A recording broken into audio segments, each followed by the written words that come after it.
Hi, selamat sore, good afternoon everyone. Welcome to another session of Film Talk with me, Noval Yazid. I'm the festival co-director, and yes, this is our second Film Talk session of today. There'll be one more session later on in the evening. Selamat datang di Europe on Screen Film Talk session. Hari ini hari Jumat tanggal 23 Juni. So we will also be talking with Claire Dix. She's the director of this Irish film Sunlight that we just screened in Europe on Screen. It's a very funny and very touching film as well. In fact, it's one of favorites among our team here. It's one of the films that we love so much. Semoga teman-teman masih sempat bisa menyaksikan ya. I hope you guys get the chance to watch the beautiful film.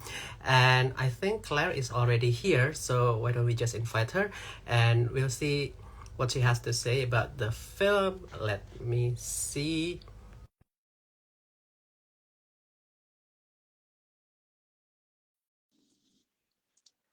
And kalau teman-teman ingin bertanya soal film Sunlight ini dalam bahasa Indonesia, silahkan. I'll translate it into English.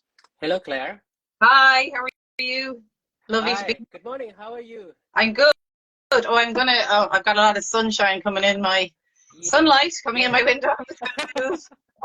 Right, like a nice reflection, but yeah, it's but now I can Light, see you very well. Yeah, okay. Sorry about that. Okay, No is that better? The other one? I'm gonna do the other one. Okay, now. Okay, that might be a bit better. Yes, it's better now. Okay. Right. Yeah, good. Good. I mean, thank you for making time. I know you're running a busy schedule within these days. So yeah, I mean, we're gonna chat very briefly about the Sunlight. It's a very heartwarming film. We were surprised because I have to say that this film was not on our radar. And then somebody from Screen Ireland showed it to us, and we fell in love with it. And I understand this is your first feature-length fiction film. Am I right? That's right. Yeah. Yes. So what made you decide that this particular project, this Sunlight, would be your first foray into fiction? Well, first, thank you so much for your kind words about Sunlight. It's lovely to know it's screening in Indonesia. I was there about 20-something years ago in Java, and I had an absolutely amazing time. Beautiful, beautiful place. I'd love to go back. So it's lovely that it's there, and thanks again for screening it. So the reason so I always say we because I work with a team of people. And so myself and Alva Kyogan, who wrote the film, and Roisin Geraghty, the producer, and Barry Ward, who plays Leon in the film, back in 2017, we all made a short film together called Take Me Swimming. And it's about a similar theme. So it's about the idea that should you be allowed to choose the time of your own exit. So it's about an older couple and their kind of adult son, and they're facing this dilemma. And after that film was written, we knew that there was an opportunity to apply for funding to Screen Ireland for a scheme called POV to encourage more female directors into the industry in Ireland. We said, let's go for it. What do we want to make? And Alva said she wanted to explore, there was more she wanted to say about that theme. So after writing Take Me Swimming, she said, there's more I want to say. But we knew that we didn't really want to make a very heavy film. Like I thought, okay, if it's going to be assisted dying, that's a lot. It's a very big issue. It's a very weighty issue. We kind of knew we wanted to treat it. Maybe, I know it might sound, I don't mean to be disrespectful when I say we're being light about assisted dying, because obviously it's a very important, weighty issue and we don't want to offend anybody. But I think at the same time, I think probably it's a very Irish way to deal with very weighty subjects. I don't know what it's like in Indonesia and in Southeast Asia, but here in Ireland, in this part of the world, I think there's a kind of people deal with those things by making fun of them, kind of by finding the funny side or the irreverent side, or there's a kind of a dark humor sometimes that goes along with issues. And Alva writes very much like that. And we thought, okay, so she just wrote the script. So it was very much like she had the idea and then she brought it to us. And then we were like, yeah, let's go for it. And we were all very involved in the development of it. But I mean, it was Alva's she originated it, So in a way, that you mentioned that your previous short film actually already dealt with, like what you said, assisted exit. So in a way, you're already close to the story, having done a similar theme years before. Yeah.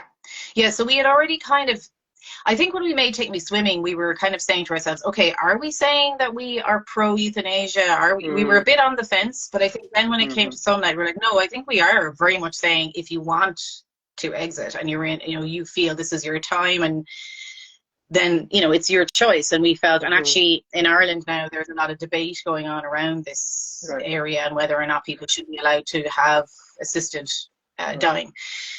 But really the film is more about a friendship. I think like that theme is there, but I think very much before then becomes the friendship between Leon and Ivor, and that to me was actually more interesting as a filmmaker. I was like, I okay, it's a film about assisted dying, but I don't really want to make a film about assisted dying. I want to make a film about a friendship between these two people, and they're faced with this dilemma. So I think if you kind of, so that big theme, I think, goes a little bit to the background, and hopefully to the foreground comes the friendship and the love between these two men. Right. And what I also love about the friendship between these two men, because one of them is an addict, or I would say recovering addict, and one of them is the sponsor. So like the dependency between each other is set from the start. And as we watch the film, we realize that especially with the recovering addict, it's going to be very hard for him to go on living without the assistance of the sponsor. So I want to know from the writing team, and perhaps from yourself as well, did all of you already set or already decide that the characters will be recovering addict and sponsor from the start, or did you also explore other professions for these two men? Interesting. You see, Leon, I suppose, was one of the first characters who came to Alba. Actually, what was interesting was very, very early on, Maria's character was the main character. It's so long ago, I'm trying to remember. Yeah, because I remember Alba was researching this whole area, and she found this woman in the States who does this. She goes around and she'll hold your hand. You can contact her in the internet. And she's wanted by the FBI and all this, and she thought that was interesting. But I think just because we don't have anyone like that in Ireland. Ireland's a really tiny place, and we felt like focusing on her, it just, anyway, Leon just kind of leapt off I think he just became such a big character in her mind. And then because we knew Barry was going to play him, she had him to bounce ideas off. We had a whole weekend in Dublin where we kind of hung out and pushed him around in a wheelchair and just kind of, explored different kind of ideas of who, Barry could be. So I think he was always a recovering addict, because I think she wanted him to be this vulnerable person and this kind of guy who maybe had very immature, was making immature decisions his whole life, had a very deprived background, and maybe the kind of person who would end up doing what he does with Ivor, because some people have been very like, oh my God, that would never happen. You would never do that to somebody. At the end, I won't give it away, but what all of you, it's screened already, hasn't it? It's already screened at the festival. So some people have said to us, oh, that would never happen. But it's because Leon is very immature, and he makes some very unwise decisions, and he is a bit foolish. So, we kind of felt that we needed that type of character probably to do what he does at the end of the film. And I suppose he brings a bit of humor into it as well. Like, he is kind of, he's a bit silly and he's a bit funny, and so I think that was always there in Alba's head, that he was going to be that type of character. Yeah. Right. And you mentioned about the vulnerability of both lead characters, both actors, but especially with Barry Ward. And you mentioned that he's one of the producers in the film, and you worked with him before. He delivered a terrific performance in the film. Yeah. And it seems that he's, would you say that he's very comfortable being directed by you? Did you build already a good rapport between director and actor from the very beginning? Yeah. I think because we had worked on the short film a few years ago, I think I really respected him. I got used to the way he likes to work as well, and he puts in an enormous preparation. Like, I think that Barry was the first actor I worked with. I was like, oh my God, like, I've never been asked as many questions as, like, what kind of bag will I carry? What kind? It was so forensic, in his preparation. and then it really worked. I could see the result. I could see, okay, that's why. So I had a huge amount of respect for him, I think. And then I suppose we had a long time in development with Sunlight, so I think we got to know each other. I trusted him. I had a huge amount of trust that I knew he could do this, you know. And we were in lots and lots of conversations. Then we were supposed to film in 2020, actually. But because of COVID, we got pushed by like an entire year. So Barry was kind of ready to go in August 2020. And then there was a whole year where there was no one was working and nothing was happening. And we knew there was this song at the end of the film that he was going to have to perform.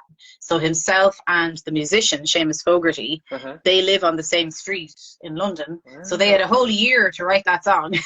So I think he had like a whole year of kind of like preparing to be Leon. So I just knew, I had a huge amount of confidence that he knew what he was doing, and I wasn't going to have to do too much, you know, intervention that really let him. And he did lots of improv, lots of lines just came out. He'd be walking on, say something. Oh, that wasn't in the script, but you know, it's great. So yeah. But besides the music and the additions of the song, were there any changes between August 2020 and a year later when you started filming? There actually weren't that many major changes. Yeah, that's an interesting question. There not really. No, I mean, okay, well, we lost a lot of crew, we lost other cast members, we lost a lot of, because what happened was no one was working. It's probably similar to you guys, like no one was working, and then all of a sudden everything opened up again. So no one wants to take the tiny job that isn't paid very well on the small tiny indie film. They all want the big, you know, you can't blame them. So we lost lots of people to bigger jobs with money. You know, they hadn't worked for a year, so they had to make money again. So apart from losing crew and cast, but to the story, no, there weren't that many changes, no. So you managed to film in 2021, but were there still any restrictions? Yeah. Or perhaps things that went beyond your plan? Yeah, so it was more, the country had opened up that summer actually, so we were lucky that hardly anyone was wearing a mask on the street. We were able to, there was one or two people, so we might have to stop and start again. We had to be tested 3 times a week, you know. Then we had to be shut down because somebody got COVID. Everything was shut down, and then it turned out to be a false positive. And we opened, you know, so it was all that kind of stuff. So, but you know, we were lucky that nothing major got shifted around because of COVID. I think if we had shot in 2020, and actually Screen Ireland were saying, yeah, you can do it, you can shoot now, you'll get any crew you want. But because of the nature of the film, we wanted to use Dublin as a kind of a backdrop, like it was a character in the film as well. All the real people on the streets, real people in the flats, as extras. So we wouldn't have got that in 2020 because we wouldn't even have been allowed in to film in a lot of those, like the flats where Leon lives. We still here, so the government would, you know, that they're like council flats, so we wouldn't have been allowed into those places, you know, because COVID would have shut. They would have said, no, you can't have a film crew, you know, it's too restricted, you know, so all that kind of stuff. We would have lost the fabric of the city, I think, if we had shot the year before. Right. And you mentioned about Dublin as the character. I could not agree more, because I couldn't imagine this being shot anywhere else. And I mean, I've never been there yet, but I get to see, like you managed to capture some characters of the city that that actually like form the characters, I would say. So did you, I mean, since you lived there, like did you already set and decide that this would have to be in Dublin, being shot, and with the city as the character? Yeah, like Dublin was very much a part of the story, I think, from the very, very beginning.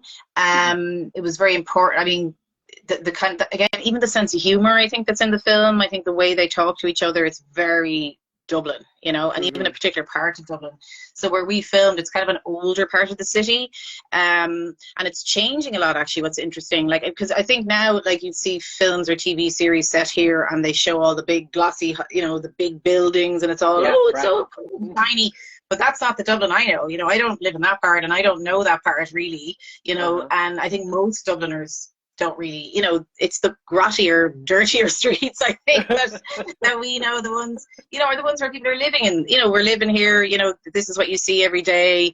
So I think I wanted to show that part of the city, because that's the city I know and love. And I think that's kind of where a lot of the character is. And a lot of people are out in the streets, they're selling outside the shops. It's more alive, it's more buzzy. And we knew that a lot of Dublin people and characters, just we wanted to show the faces, real people, real streets, and that, yeah, so that was very much built into the story from the beginning. And I also wanted to talk about the handheld camera movement in many scenes in the film. Is this something that you already set from the start, or is this the kind of improvisation that you encounter while filming? So so Narian van Male shot the film, and I had worked with him before, about 10 years ago, actually. I made a featured documentary, and he was one of the people who filmed, and he just has a beautiful eye, so he's able to very much react to what's happening and find like a lovely frame while there's a lot of movement going on. But we knew, so I really like working like that anyway. I really like handheld, but we felt that this was very much Leon's film. So to kind of like emulate Leon's energy. And I suppose he has such a kind of a dynamic kind of ping pong kind of like erratic kind of nature to him, that we felt we'd reflect that in the look of the film, the soundtrack, and the way it's shot. So also we just wanted to, I really love improv. I love when actors do something that you weren't expecting them to do. So myself and Narian said, well, what if we just light any of the interiors in such a way that they can just go wherever they want to go. They can move anywhere they want to move, and then he will follow. And he loves filming like that, so he was really on for that. Now, they were very small. Any of the interiors are small. They were real flat screen houses, really pubs, small anyway, you know, so it wasn't like he was lighting big, massive, you know, interiors. So we felt that would be, and he found some beautiful frames. They're just reactions to people that were naturally, you know, when they were in character, that was happening naturally, that I wouldn't have imagined doing. So I really like that feat, because I think sometimes the production can be a bit of a slog. It's like I'm just following shot 1, shot 2, shot 3. But I think when you kind of loop a bit, it's a bit more, I find it more interesting. Because it's like, okay, I don't know where we're going to go next, you know, and I really like working like that. I know that's hard and low budget, because like, okay, we've only got 20 days to film, you know, you got to, you know, we don't have another day to pick up anything. But for me, that makes it more exciting, you know. Yes, and the energy seems like burst off on the screen. And especially with I still don't know how he sustained his energy throughout the filming. He was exhausted by the end of it. He went from one extreme of the emotions to another. I know. You know, running and jumping. Yeah. So, underwater. How did he sustain that?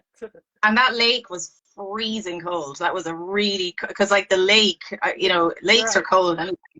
And this was August actually, so it was probably the warmest it was probably ever going to be. But like, oh my God, it was ice. It was like ice. It was like jumping into ice. So and that day was funny, because we had the horse, whatever way it worked out. We had the horse riding one day. The next day he was jumping into the water in the lake, and then the next day he had to do the show on the stage at the end. So he was just shattered at the end of it. Yeah, absolutely wrecked. But no, he was a trooper. It was amazing. And I think we owe so much to him, really, for the result of the film. He carries, I think, so much, you know. Yeah, that's true.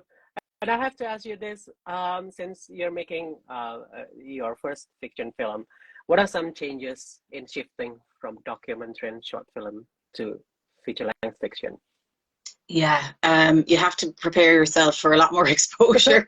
I found it very difficult to kind of like, because I only made like small little shorts, and you know, I went to festivals, lovely, and I made 2 documentaries, but they were very kind of like art.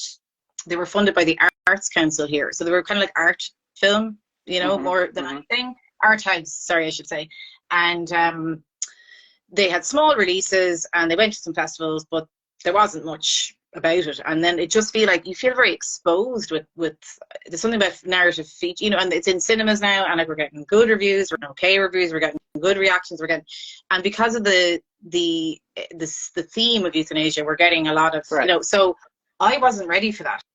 actually. So I would say to anyone who's doing it, and I find it very kind of emotional actually to kind of deal with, oh my God, this is great. And I don't, to be honest, I'm not mad about the publicity end of it. I'd rather just make the film and then move on to the next film. But you can't do that with narrative. But you have to promote the film. I You have to sell the film. Oh, I have to I just like making them, and I'd love to just move on to the next one now, but but it's lovely to talk to you. This is easy. It is kind of, there's a lot of expectation, and I think it's easier to kind of make it short and go, right, okay, it worked, it didn't work, I'll move on to the next one. But we'll say as regards the approach though, I think you just have to be, it's actually, do you know what? It's a similar enough approach. Like, you just, maybe there's more to do. There's more story to hold in your head.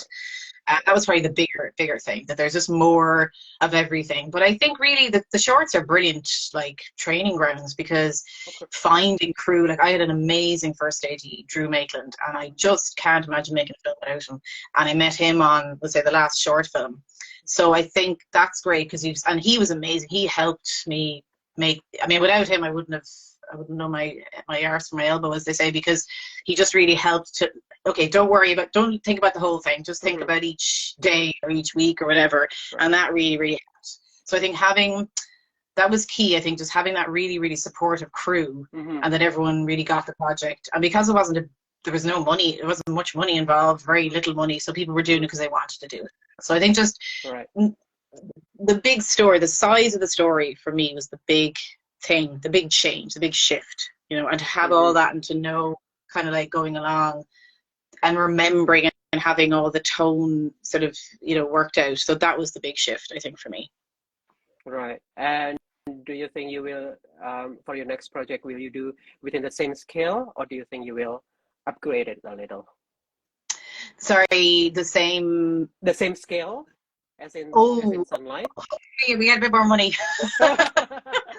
I don't think I can make another film for 400 grand. It's like, it's tight, it's very tight. I mean, look, I wouldn't say no if someone offered me tomorrow, look, this is, I'd say, okay, I'll do it. But it is tricky. And like, I don't know what this industry is like in Indonesia, but here, like, it's getting really, really busy. So it's getting harder and harder to get kind of the crew you want as well. Now, we were super lucky. Is it the same? Yeah. Yeah, because of the, especially here in the rise of this streaming platform creates such a huge demand for content.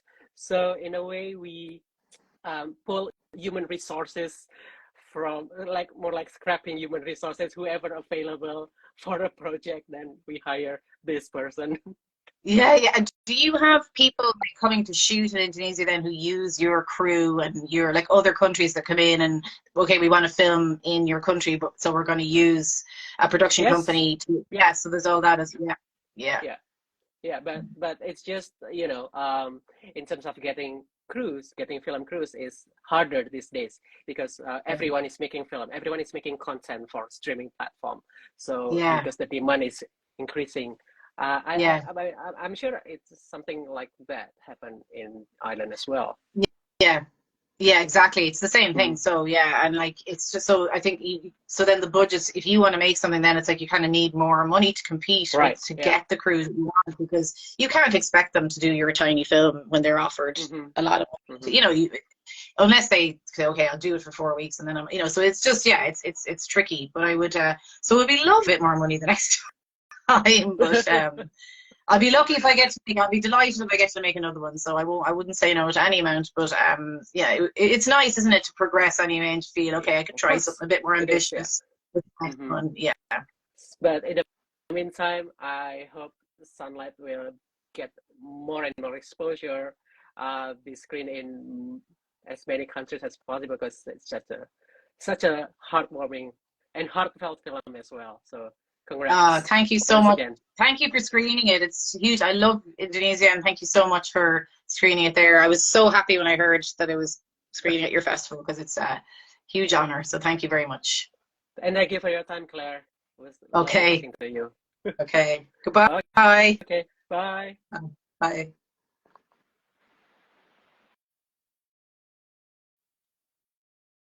Okay, so that was Claire Dix, the director of Sunlight, an Irish film about assisted exit, as she put it just now. Such a lovely film, such a heartwarming, heartfelt film, funny, touching, made me cry, made our programming team cried actually when we watched it the first time. Bikin kita nangis waktu nonton Sunlight ini. So, well, that was our film talk. We have one more film talk later on with the director of Aurora Sunrise, later in the evening actually. And yeah, the festival is still running until Sunday. Masih ada 2 hari lagi festival days di Europe on Screen. Saya Noval Yazid, Festival Co-Director Europe on